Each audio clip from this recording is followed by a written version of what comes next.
नमस्कार दोस्तों, आप देख रहे हैं विद्या गुरु और इस वीडियो में आपके लिए सितंबर 2024 के सेकंड वीक के करंट अफेयर्स को लेकर आ गए हैं, जिनमें हम सेकंड और साथ साथ थर्ड वीक के भी कुछ डेज को कवर करेंगे।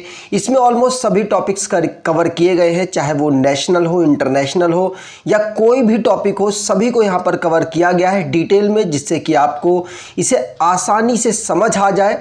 ये जो टॉपिक होगा, कोई भी करंट अफेयर्स का टॉपिक होगा, वो आपको आसानी से समझ आ जाए और आपको लंबे समय तक याद रह पाए। तो किस टाइप के क्वेश्चन हम अंदर डिस्कस करेंगे, तो जैसे ग्लोबल 5G स्मार्टफोन मार्केट अभी रिसेंटली में मार्केट के अकॉर्डिंग रिसेंटली में एक रिपोर्ट जारी हुई है कि कौन सा देश टॉप पोजीशन पर है, कौन सा देश दूसरे पर है, कौन सा देश लास्ट पोजीशन पर है, भारत की पोजीशन क्या है ग्लोबल 5G स्मार्टफोन के मार्केट के अनुसार, ये सभी बात करेंगे।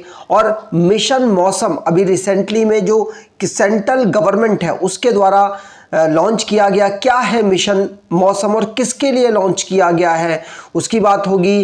ट्राइबल यूनिवर्सिटी अभी रिसेंटली में इस्टेब्लिश करने की अनाउंसमेंट की गई, किस राज्य ने की, यहाँ बात करेंगे। मिलिट्री एक्सरसाइज अल नजाह अभी ऑर्गेनाइज हुई है, भारत और किस देश के बीच में इसे ऑर्गेनाइज कराया गया, कहाँ पर आयोजित किया गया, बात करेंगे। सेमिकॉन इंडिया 2024 जो कॉन्फ्रेंस है, इसको भी ऑर्गेनाइज कराया गया, कहाँ कराया गया, इसकी बात करेंगे।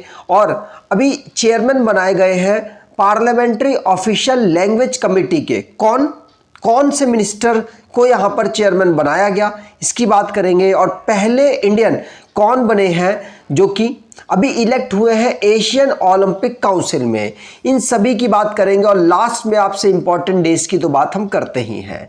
तो चलिए स्टार्ट करते हैं वीडियो को पहले क्वेश्चन से। पहला क्वेश्चन है, इंडिया ने ग्लोबल 5G स्मार्टफोन मार्केट में जो पोजीशन है वो सेकंड यहां प्राप्त कर ली है। मतलब जो 5G का, इस 5G स्मार्टफोन का मार्केट है दुनिया में, उसमें भारत की रैंक दूसरी है और पहले पोजीशन पर चाइना है। चाइना लार्जेस्ट मार्केट है 5G स्मार्टफोन्स का, 32% शेयर चाइना होल्ड करता है, उसके बाद 13% भारत होल्ड करता है और तीसरी पोजीशन पर यूएसए है। यूएसए 5G स्मार्टफोन का जो मार्केट है उसमें 10% जो मार्केट पूरा 10% मार्केट ग्लोबली लेवल पर यूएसए होल्ड करता है। तो इसी प्रकार से रैंकिंग जारी की गई है। ध्यान रखिएगा, ये जो रैंक है ये किसके द्वारा जारी की गई, तो काउंटर पॉइंट रिसर्च के द्वारा इस रिपोर्ट को जारी किया गया। काउंटर पॉइंट रिसर्च के द्वारा इस रिपोर्ट को जारी किया गया, जिसमें मार्केट 5G स्मार्टफोन के मार्केट के अनुसार लिस्टिंग की गई है। ठीक, अगला क्वेश्चन, मिशन मौसम अभी यूनियन कैबिनेट ने अप्रूव किया है। मिशन कैबिनेट के लिए 2000 करोड़ रुपए भी एलोकेट किए गए। क्या है मिशन मौसम, तो इसके माध्यम से जो डिजास्टर आ रहे हैं, जैसे साइक्लोन है, फ्लड है, सूखा है, ड्रॉट है, हीट वेव्स है, उसकी वजह से जो भी प्रॉब्लम आती है उसको कंट्रोल करने के लिए यहाँ पैसे इन्वेस्ट किए जाएंगे। यहाँ पर अलग अलग शेल्टर्स बनाए जाएंगे, अलग अलग सुविधाएं प्रोवाइड कराई जाएंगी, जिससे कि इन डिजास्टर्स के जो इफेक्ट्स हैं उनको थोड़ा कम किया जा सके। और अभी रिसेंटली में उड़ीसा, वेस्ट बंगाल, आंध्र प्रदेश, यहाँ पर बहुत ज़्यादा साइक्लोन आ रहे हैं, फ्लड आ रहे हैं, इसको कंट्रोल करने की कोशिश की जाएगी। यहाँ पर भारत सरकार ने इसके लिए 2000 करोड़ रुपए भी अनाउंस किए हैं। और भारत सरकार ने ये फैसला क्यों लिया, क्योंकि 10,000 पीपल हर साल लगभग डिजास्टर की वजह से भारत में मारे जाते हैं। अगला क्वेश्चन, मिशन मौसम के बारे में उम्मीद करता हूं आपको सब कुछ समझ आ गया होगा। तो अगला क्वेश्चन है, PME drive scheme. PME drive scheme के लिए भी 10,900 करोड़ रुपए एलोकेट किए गए, जिसके माध्यम से लोगों और साथ साथ व्हीकल ओनर्स को यहाँ प्रमोट और साथ साथ संस्था, जो सरकारी संस्थाएं हैं उनको प्रमोट किया जाएगा कि वो ई व्हीकल्स को यूज़ करें। इसमें भारत सरकार अपने डिपार्टमेंट में भी 3600 करोड़ रुपया खर्च करेगी, सब्सिडी वगैरह प्रोवाइड कराएगी, जिससे कि वो जो अपने 3 व्हीलर है उनको यूज़ करें, जो बैटरी वाले हैं और साथ साथ एम्बुलेंस, ट्रक्स और दूसरे जो ईवी व्हीकल्स हैं उनका यूज़ बढ़ पाए, इसीलिए भारत सरकार ने पीएम ई ड्राइव स्कीम को लॉन्च किया, जिसके माध्यम से अगले 2 साल में ऐसा चार्जिंग इंफ्रास्ट्रक्चर भी बनाना है और साथ साथ लोगों को प्रमोट करना है कि वो ई व्हीकल्स को यूज़ करें, चाहे वो ई ट्रक ले, चाहे वो ई एम्बुलेंस ले, चाहे वो ई 3 व्हीलर्स ले या ई कार ले, सभी वो इलेक्ट्रिक कार ले या इलेक्ट्रिक व्हीकल्स ले, तो सरकार भी इस स्कीम को उसी हिसाब से इलेक्ट्रिकल व्हीकल की चार्जिंग स्पॉट इंफ्रास्ट्रक्चर बनाने में खर्च करेगी। तो भारत सरकार ने पीएम ई ड्राइव स्कीम के माध्यम से ऐसा एनवायरनमेंट क्रिएट करने की कोशिश कर रही है जिससे कि भारत में जो इलेक्ट्रिकल व्हीकल्स हैं उनको ज़्यादा अपनाया जा सके। इसके लिए इन्होंने चार्जिंग इंफ्रास्ट्रक्चर तैयार करने की अनाउंसमेंट की है। अगला, अभी रिसेंटली में महाराष्ट्र सरकार ने ट्राइबल यूनिवर्सिटी अनाउंस की कि उनके राज्य में ट्राइबल यूनिवर्सिटी को डेवलप किया जाएगा। महाराष्ट्र के जो गवर्नर है सीपी राधाकृष्णन, उनके द्वारा यहाँ ट्राइबल यूनिवर्सिटी बनाने की अनाउंसमेंट की गई नासिक में। ध्यान रखिएगा, महाराष्ट्र में भी कहाँ, तो नासिक में, जिसमें 80% रिजर्वेशन होगा ट्राइबल कम्युनिटीज़ का, इसीलिए इसको डेवलप किया जा रहा है ट्राइबल लोग हैं उनके उत्थान के लिए। अगला, 10वां मेंबर ब्रिक्स के जो बैंक है जिसको कहते हैं न्यू डेवलपमेंट बैंक, उसका 10वां मेंबर कौन बना है, तो अल्जीरिया ब्रिक्स का 10वां मेंबर बना है, जिसको न्यू डेवलपमेंट बैंक कहते हैं, उसका 10वां मेंबर बना है, जिसे ब्रिक्स बैंक भी कहते हैं। ब्रिक्स मतलब ये 5 देशों का समूह था, लेकिन अब 2024 में इसमें और भी नए मेंबर्स जुड़े हैं, जिनमें Bangladesh, United Arab Emirates, Uruguay, Egypt और साउथ अफ्रीका तो पहले से था, और साथ साथ अल्जीरिया अब शामिल हो गया है। तो यहाँ पर जो ब्रिक्स है, ब्रिक्स मतलब ब्राज़ील, रशिया, इंडिया, चाइना और साउथ अफ्रीका, इसके साथ ये नए मेंबर जुड़ गए और उसने 2014 में एनडीबी न्यू डेवलपमेंट बैंक की स्थापना कर दी, जिसको ब्रिक्स बैंक कहते हैं। उसके ही नया मेंबर अल्जीरिया बना है। ठीक, ये है ब्रिक्स के मेंबर्स, जिसमें फाउंडिंग मेंबर स्टार्टिंग के 5 हैं, उसके बाद जितने भी वो 2024 में जुड़े हैं। अगला क्वेश्चन, अभी रिसेंटली में भारत सरकार ने अंडमान एंड निकोबार आइलैंड की जो कैपिटल है पोर्ट ब्लेयर, उसका नाम चेंज करने का अनाउंसमेंट किया है और इसका नाम श्री विजयापुरम करने की अनाउंसमेंट की गई। पोर्ट ब्लेयर का नाम अब श्री विजयापुरम हो जाएगा और ये डिसीजन 13 सितंबर को लिया गया था। अगर अंडमान की बात करें तो भारत के यूनियन टेरिटरी में से एक है, जहां पर भारत की 3 यूनियन टेरिटरी ऐसी है जहां पर विधानसभा है, बाकियों पर नहीं है। तो अंडमान निकोबार में भी विधानसभा नहीं है। अब इसकी कैपिटल को चेंज किया गया, जिसका नाम श्री विजयापुरम रखा गया पोर्ट ब्लेयर की जगह, मतलब पोर्ट ब्लेयर का नाम अब श्री विजयापुरम होगा। यहाँ के lieutenant governor admiral Devendra Kumar Joshi हैं। अगला क्वेश्चन, किस कंट्री ने अभी रिसेंटली में ये प्लान किया है कि अब हम अपने यहाँ पर जो 16 साल से कम उम्र के बच्चे हैं उनको सोशल मीडिया से दूर रखेंगे, सोशल मीडिया यूज़ करने के लिए बैन करेंगे। और ये ऑस्ट्रेलिया के जो लीडरशिप है, प्राइम मिनिस्टर एंटोनियो अल्बनीज़ की लीडरशिप में यहाँ पर ये प्लान किया जा रहा है कि 16 साल से कम उम्र के बच्चों को सोशल मीडिया एक्सेस बैन किया जाएगा, जिससे कि उनकी फिजिकल और मेंटल हेल्थ और साथ साथ जो उनकी कनेक्टिविटी है यूथ्स के बीच में, उसको बढ़ाने में मदद की जाएगी।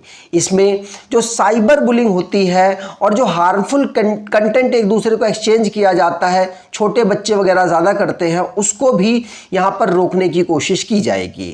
ठीक, अगला क्वेश्चन, अभी रिसेंटली में बेस्ट कंट्रीज रैंकिंग 2024 जारी हुई US news and world report के द्वारा। तो बेस्ट कंट्रीज रैंकिंग 2024 की जो रिपोर्ट थी, इसमें स्विट्जरलैंड टॉप पोजीशन पर था और भारत यहाँ पर 33 पोजीशन पर रहा था। रैंकिंग में 89 कंट्रीज को शामिल किया गया था, जिसमें अलग अलग फैक्टर्स को शामिल किया गया, जिसमें टोटल 10 फैक्टर शामिल थे, जैसे एडवेंचर, सोशल पर्पस और हेरिटेज से रिलेटेड यहाँ पर जो फैक्टर्स हैं उनको शामिल किया गया, जिसमें भारत की रैंक 33 और स्विट्जरलैंड इसमें टॉप पोजीशन पर रहा था। तो इंडिया की रैंक 33 रही। US news and world report की बेस्ट कंट्रीज की रिपोर्ट 2024 के अनुसार। अगला, अभी रिसेंटली में नॉर्थर्न यूनाइटेड 2024 नाम की नेवल और एयर ड्रिल एक्सरसाइज रशिया और किस देश के बीच में हुई है? तो रशिया और चाइना के बीच में अभी रिसेंटली में नॉर्थर्न यूनाइटेड 2024 नामक जो नेवल और एयर ड्रिल एक्सरसाइज ऑर्गेनाइज की गई है। रशिया और चाइना दोनों एक दूसरे का सहयोग भी लगातार कर रहे हैं और दोनों देशों ने मिलकर इस एक्सरसाइज को सी ऑफ जापान और सी ऑफ ओकोट्स में इन्होंने पार्टिसिपेट दोनों देशों ने किया है। अगला क्वेश्चन, अभी रिसेंटली में 79th जनरल असेंबली सेशन हुआ, जहां पर नई कंट्री कौन शामिल हुई है? ये पैलेस्तीन को अभी रिसेंटली में 79th जनरल असेंबली सेशन में यूनाइटेड नेशन में शामिल किया गया है। ध्यान रखिएगा, स्टेट ऑफ पैलेस्तीन अभी रिसेंटली में यूनाइटेड नेशन की 79 जनरल असेंबली सेशन में ये डिसाइड किया गया कि इसको भी अब यहाँ पर मेंबर के रूप में शामिल किया जाएगा और शामिल कर लिया गया। पैलेस्तीन की बात करें तो जेरूसलम और रमल्लाह यहाँ की कैपिटल है। महमूद अब्बास यहाँ के प्रेसिडेंट हैं। अगला क्वेश्चन, अभी रिसेंटली में एनसीआर में एयर क्वालिटी मैनेजमेंट के लिए एक कमीशन डेवलप हुआ, commission for air quality management for NCR. इसके चेयरपर्सन कौन नियुक्त हुए हैं? तो इसके चेयरपर्सन राजेश वर्मा नियुक्त हुए हैं। ध्यान रखिएगा, जो कि दिल्ली की जो एयर क्वालिटी है उसको बेहतर करने वाली कमीशन के चेयरमैन के रूप में इनको बनाया गया है। अगला क्वेश्चन, सीनियर नेशनल्स की फ्री स्टाइल इवेंट हुआ 400 मीटर का। इसमें ये तैराकी से रिलेटेड एक सीनियर नेशनल इवेंट था, जिसमें एक नया नेशनल रिकॉर्ड बना दिया गया हसिका रामाचंद्रा के द्वारा। हसिका रामाचंद्रा जिन्होंने 4 मिनट 24 सेकंड 70 मिली सेकंड में यहाँ पर इस रिकॉर्ड को बनाया, और इससे पहले का रिकॉर्ड 4 मिनट 25 सेकंड 76 मिली सेकंड का था। तो हसिका रामाचंद्रन जो कि कर्नाटका की तरफ से रिप्रेजेंट करती हैं स्विमिंग में, और इन्होंने नेशनल रिकॉर्ड अभी रिसेंटली में सीनियर नेशनल्स में बनाया है। अगला क्वेश्चन, इंडिया और ओमान के बीच में एक एक्सरसाइज अल नजाह नाम की ऑर्गेनाइज हुई, जो कि सलालाह ऑफ ओमान में ऑर्गेनाइज कराया गया। तो अल नजाह नाम की एक्सरसाइज भारत और ओमान के बीच में होती है और इसे सलालाह ऑफ ओमान में ऑर्गेनाइज कराया गया है। ये जो और एक्सरसाइज है 3 सितंबर से 26 सितंबर तक इसे ऑर्गेनाइज कराया गया। लोकेशन इसकी सलालाह ओमान है, 5वां ये संस्करण था। चौथा इसे महाजन राजस्थान में ऑर्गेनाइज कराया गया था। 2 साल में इसे एक बार ऑर्गेनाइज कराया जाता है। 2015 से इस एक्सरसाइज को ऑर्गेनाइज कराया जा रहा है। अगला क्वेश्चन, अरुण गोयल जो नेक्स्ट एम्बेसडर भारत के किस देश में बने हैं? तो क्रोएशिया में भारत के नए एम्बेसडर अरुण गोयल अभी नियुक्त हुए। क्रोएशिया जिसकी कैपिटल जग्रेब है, और जोरन मिलानोविक यहाँ के प्रेसिडेंट हैं। एंड्रेज प्लेंकोविक यहाँ के प्राइम मिनिस्टर हैं। अगला question, national Florence Nightingale award अभी रिसेंटली में किसके द्वारा दिया गया? तो भारत की प्रेसिडेंट द्रौपदी मुर्मू जी के द्वारा national Florence Nightingale award distribute किए गए, जो कि 15 नर्सों को उनके बेहतरीन जो सोशल वर्क के काम में उनकी बेहतरता और उनकी जो ड्यूटी उनकी सर्विस है उसको उन्होंने अच्छे से निभाया है, उसको लेकर इनको ये सम्मान दिया गया है। तो 2024 में 15 नर्सेज ऐसी हैं जिनको ये अवार्ड प्राप्त हुआ है। इस अवार्ड को 1973 से ministry of health and family welfare के द्वारा शुरू किया गया था। अगला क्वेश्चन, पीएम मोदी ने सेमिकॉन इंडिया 2024 जो एक पूरा सम्मेलन था जिसको ऑर्गेनाइज किया कहां पर, उत्तर प्रदेश में। उत्तर प्रदेश के ग्रेटर नोएडा में प्रधानमंत्री मोदी जी के द्वारा सेमिकॉन इंडिया 2024 को यहां इनॉग्रेट किया गया है। 3 दिन का यह पूरा इवेंट था जिसमें भारत की जो मार्केट है उसको सेमीकंडक्टर की फील्ड में आगे बढ़ाने का लक्ष्य रखा गया। भारत की अभी मार्केट 23.2 बिलियन डॉलर है, लेकिन इसका भारत का टारगेट है 2028 तक 80.3 बिलियन यूएस डॉलर इसको पहुंचाना।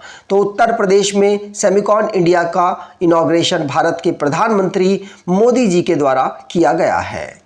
Second Asia Pacific ministerial conference on civil aviation कहां ऑर्गेनाइज हुई, तो अभी रिसेंटली में Asia Pacific ministerial conference civil aviation की भारत मंडपम नई दिल्ली में ऑर्गेनाइज हुई है। 2018 में पहली बार इसे बीजिंग चाइना में ऑर्गेनाइज कराया गया, लेकिन भारत सरकार इसे 2020 में ऑर्गेनाइज कराना चाहती थी, लेकिन कोविड-19 की वजह से पोस्टपोन किया गया और 2024 में finally Asia Pacific ministerial conference civil aviation से रिलेटेड ऑर्गेनाइज कराई गई है, जिसमें क्या क्या सुधार दुनिया के लेवल पर और दुनिया में जो जहां भी सुधार हो रहे हैं उसको अपनाया जा सकता है, उसके ऊपर यहां पर डिस्कशन हुआ है। तो एशिया पैसिफिक मिनिस्ट्रियल कॉन्फ्रेंस को ऑर्गेनाइज कराया गया दिल्ली में। अगला, इंटरनेशनल सोलर अलायंस, जिसके 101st मेंबर कौन बने हैं, तो इंटरनेशनल सोलर अलायंस उन देशों का ये समूह है जो कि जिन देशों में सीधी सूर्य की रेखा पड़ती है, जिससे वो सोलर सिस्टम को यूज करके और ज़्यादा जो एनर्जी है वो प्रोड्यूस कर सके, और दुनिया में जिन देशों में सीधे सूर्य की रोशनी नहीं पड़ती उनको ऊर्जा की पूर्ति करा सके और ग्रीन एनर्जी की तरफ मूव कर सके। तो उन देशों के समूहों में नेपाल 101 मेंबर के रूप में यहाँ जुड़ गया है, और भारत के जो इस समय पर जॉइंट सेक्रेटरी हैं अभिषेक सिंह, उनके द्वारा इनको यहाँ जुड़वाया गया, क्योंकि भारत के यहाँ पर ही इंटरनेशनल सोलर अलायंस का हेडक्वार्टर है। भारत के हरियाणा राज्य के गुरुग्राम सिटी में इंटरनेशनल सोलर अलायंस का हेडक्वार्टर है। और 2015 में इंटरनेशनल सोलर अलायंस को भारत के प्रधानमंत्री मोदी और फ्रांस के प्रधानमंत्री इमैनुअल मैक्रोन की मदद से डेवलप किया गया था। नेपाल जिसकी कैपिटल है काठमांडू, रामचंद्र पौडेल यहाँ के प्रेसिडेंट हैं। नेपालीज रुपी यहाँ की करेंसी है, और नेपाल भारत के साथ 4 राज्यों के साथ सीमा बनाता है।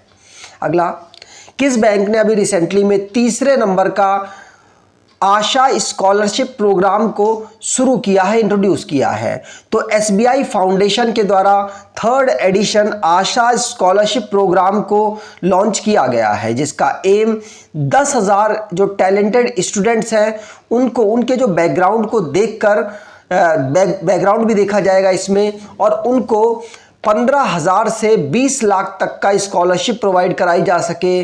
और ये स्कॉलरशिप 6 क्लास से लेकर पोस्ट ग्रेजुएट लेवल तक के स्टूडेंट्स को दी जाएगी, उसको जिससे कि वो अपने एजुकेशनल गोल को अचीव कर सके। और इसीलिए एसबीआई फाउंडेशन के द्वारा आशा स्कॉलरशिप प्रोग्राम को शुरू किया गया 3रा संस्करण के रूप में। अगला, पार्लियामेंट्री ऑफिशियल लैंग्वेज कमेटी के चेयरमैन कौन बने हैं? तो हमारे इस समय पर यूनियन होम मिनिस्टर और साथ साथ कॉरपोरेशन के मिनिस्टर अमित शाह को ही रीइलेक्ट किया गया चेयरमैन के रूप में पार्लियामेंट्री ऑफिशियल लैंग्वेज कमेटी के रूप में। ध्यान रखिएगा, होम मिनिस्टर को ही पार्लियामेंट्री ऑफिशियल लैंग्वेज कमेटी के चेयरमैन के रूप में नियुक्त किया गया। अगला क्वेश्चन, अभी रिसेंटली में जो पेरिस पैरालंपिक गेम्स हुए, वहां पर ओपनिंग सेरेमनी में किसने भारत के ध्वजवाहक के रूप में, फ्लैग बेयरर के रूप में कार्य किया? तो ये सुमित अंतिल जो कि भाला फेंक है, और भाग्यश्री जाधव जो कि गोला फेंकती हैं। इन दोनों को इंडियन पैरालंपिक कमेटी के द्वारा सिलेक्ट किया गया। उनके चीफ जो देवेंद्र झांझरिया है, उनके द्वारा सिलेक्ट किया गया सुमित अंतिल और भाग्यश्री जाधव को, और शॉटपुट करती हैं भाग्यश्री जाधव। और जो क्लोजिंग सेरेमनी थी उसमें पेरिस पैरालंपिक 2024 में भारत के फ्लैग बेरर के रूप में हरिंदर सिंह और प्रीति पाल बनी है। हरिंदर सिंह की बात करें तो हरिंदर सिंह जो तीरंदाज है और प्रीति पाल ये रनर है। हरिंदर सिंह ने यहाँ पर भारत के मेंस इंडिविजुअल जो रिकर्व होता है उसमें यहाँ इन्होंने गोल्ड मेडल जीता, हरियाणा से बिलोंग करते हैं। और प्रीति पाल जिन्होंने 100 and 200 event women T35 category में 2 ब्रॉन्ज मेडल जीते और ऐसा कारनामा करने वाली ये पहली भारतीय पैरा ओलंपिक फीमेल बन चुकी हैं। ये मुजफ्फरनगर उत्तर प्रदेश से बिलोंग करती हैं। ठीक, अगला क्वेश्चन, स्वच्छ वायु सर्वेक्षण 2024 में पहली पोजीशन किसने हासिल की? तो 13 रैंक से फर्स्ट रैंक पर शिफ्ट हुआ है सूरत। सूरत ने स्वच्छ वायु सर्वेक्षण 2024 में पहली पोजीशन हासिल की है। इसमें टोटल 131 सिटीज को शामिल किया गया था भारत, और उसमें सूरत पहली पोजीशन पर रहा। सूरत को 200 मार्क्स में से 194 मार्क्स भी प्राप्त हुए थे, जहां पर PM10 का जो लेवल है लगभग 12-13% 2023-24 के मुकाबले घटा है। और नेशनल क्लीन एयर सिटी जो कि जिसको 1.5 करोड़ रुपया सूरत को प्राप्त होगा। और ये जो सेरेमनी है और साथ साथ जो सर्टिफिकेट दिए गए ये जयपुर में दिए गए हैं। जो सूरत है उसने जो एयर पॉल्यूशन है उसको कम किया, वेस्ट मैनेजमेंट को कम किया, डस्ट एमिशन जो हो रहा था उसका कारण था उसको कम किया, पब्लिक में अवेयरनेस फैलाई, उसी के साथ वो 13 पोजीशन से पहली पोजीशन पर आ गया।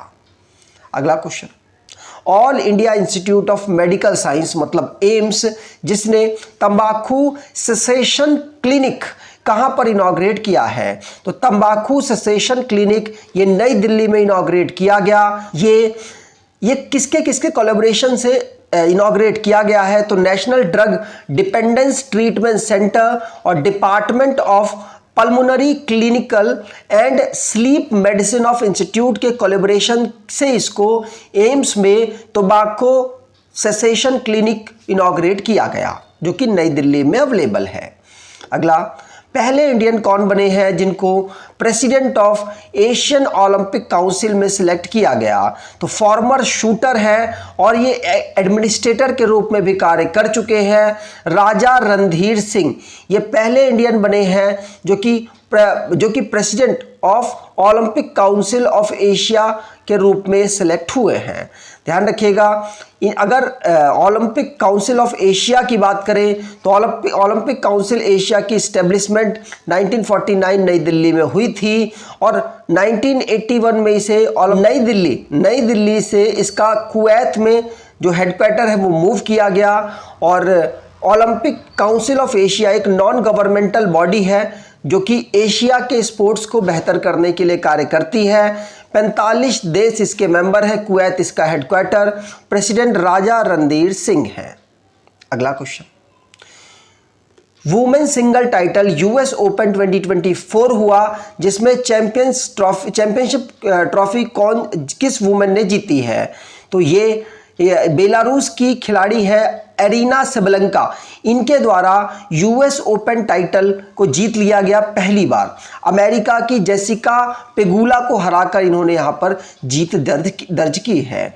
तो यूएस ओपन 2024 टेनिस से रिलेटेड ये एक टूर्नामेंट होता है जिसको इन्होंने जीता है। अगला, new finance secretary of India कौन बने हैं? तो तुहीन कांता पांडे भारत के नए फाइनेंस सेक्रेटरी ऑफ भारत बने हैं, ऑफ इंडिया बने हैं। ये 1987 बैच के आईएएस ऑफिसर हैं। अगला, थाईलैंड के यंगेस्ट प्राइम मिनिस्टर के रूप में किसने शपथ ली? तो थाईलैंड के यंगेस्ट प्राइम मिनिस्टर के रूप में पेओटोंग टर्न सिनावात्रा या पी सिनावात्रा आप कह लीजिए 38 ईयर की है और ये यंगेस्ट प्राइम मिनिस्टर बनी है। ये जब डिसोल्यूशन हुआ फेउ थाई पार्टी का उसके बाद इनका नंबर आया और ये अब लीड कर रही हैं 36 मेंबर की जो कैबिनेट है उसको, और थाईलैंड की यंगेस्ट प्राइम मिनिस्टर के रूप में ये इन्होंने शपथ ली। अगला क्वेश्चन, पहली इंटरनेशनल सोलर फेस्टिवल कहां पर ऑर्गेनाइज कराया गया? तो पहला इंटरनेशनल सोलर फेस्टिवल नई दिल्ली में ऑर्गेनाइज कराया गया। ये पहला इंटरनेशनल सोलर फेस्टिवल है जिसमें सोलर सिस्टम को प्रमोट करने के लिए इसे ऑर्गेनाइज कराया गया। इंटरनेशनल सोलर अलायंस इसमें भारत सरकार की जो रिन्यूएबल एनर्जी है उसके साथ मिलकर इसको ऑर्गेनाइज कर रहा है। आगे अगला क्वेश्चन, फ्रेंच प्राइम मिनिस्टर नए कौन बने हैं? जिनका नाम है माइकल बर्नियर। माइकल बर्नियर ये फ्रांस के नए प्राइम मिनिस्टर के रूप में इन्होंने शपथ ली। 5 सितंबर को इन्होंने शपथ ली। 5 सितंबर को इनका अपॉइंटमेंट जो फ्रांस के प्रेसिडेंट इमैनुअल मैक्रोन है उनके द्वारा किया गया और अब ये फ्रांस के नए प्राइम मिनिस्टर के रूप में बन चुके हैं। आगे अगला क्वेश्चन, यूएसए से भारत ने अभी रिसेंटली में होस्टिंग क्वाड समिट 2024 की ग्रहण कर ली है और 4 देश इस क्वाड के मेंबर हैं जिनमें भारत, यूएसए, जापान और साथ साथ ऑस्ट्रेलिया शामिल है। और ये चारों देश जो चाइना का बढ़ता हुआ प्रभुत्व है उसको कंट्रोल करने के लिए इन्होंने ये ग्रुप बनाया है और इसकी अब जो होस्टिंग है वो भारत 2025 में करेगा। 2024 में यूएस के पास इसकी अध्यक्षता थी लेकिन यूएस में जो बाइडेन है उनके अनअवेलेबल होने की वजह से इसे पोस्टपोन किया गया, लेकिन अब 2025 में इसकी अध्यक्षता भारत करेगा। अगला क्वेश्चन, सीताराम येचुरी ये कौन थे? तो सीताराम येचुरी ये एक पॉलिटिशियन थे। ये पास अवे हो चुके हैं 72 ईयर की उम्र में। ये इनकी बात करें तो सीपीएम पार्टी से ये बिलोंग करते थे, उसके सीनियर लीडर थे और इन्होंने यूनाइटेड प्रोग्रेसिव अलायंस के साथ 2004 में मिलकर भी कार्य किया है और ये जनरल सेक्रेटरी 2005 से लेकर 2015 तक लगातार 3 कंसेक्यूटिव टर्म के लिए रहे थे। अगला क्वेश्चन, इंटरनेशनल लिटरेसी डे कब ऑब्जर्व होता है? तो 8 सितंबर को इंटरनेशनल लिटरेसी डे हम ऑब्जर्व करते हैं। यूनेस्को ने 1966 से इस डे को ऑब्जर्व करना अनाउंस किया था और इसका पहली बार इसको ऑब्जर्व किया था और 7 नवंबर 1965 में इसकी अनाउंसमेंट की गई थी। इसकी जो theme promoting multilingual education literacy for mutual understanding and peace रखी गई थी। अगला क्वेश्चन, हिमालय डे कब हम ऑब्जर्व करते हैं? तो हिमालय डे 9 सितंबर को हम ऑब्जर्व करते हैं। चीफ मिनिस्टर जो उत्तराखंड के हैं उनके द्वारा 2015 में इस डे को अनाउंस किया गया था। हिमालय जो कि क्रूशल रोल प्ले करता है हमारे नेचर को बचाने के लिए, नेचर को प्रोटेक्ट करने के लिए, नेचर में जो वेदर है उसको उसकी कंडीशन डेवलप करने के लिए, इसीलिए उसकी इंपॉर्टेंस को देखते हुए चीफ मिनिस्टर ऑफ उत्तराखंड 2015 में अनाउंस करते हैं 9 सितंबर को हिमालयन डे के रूप में।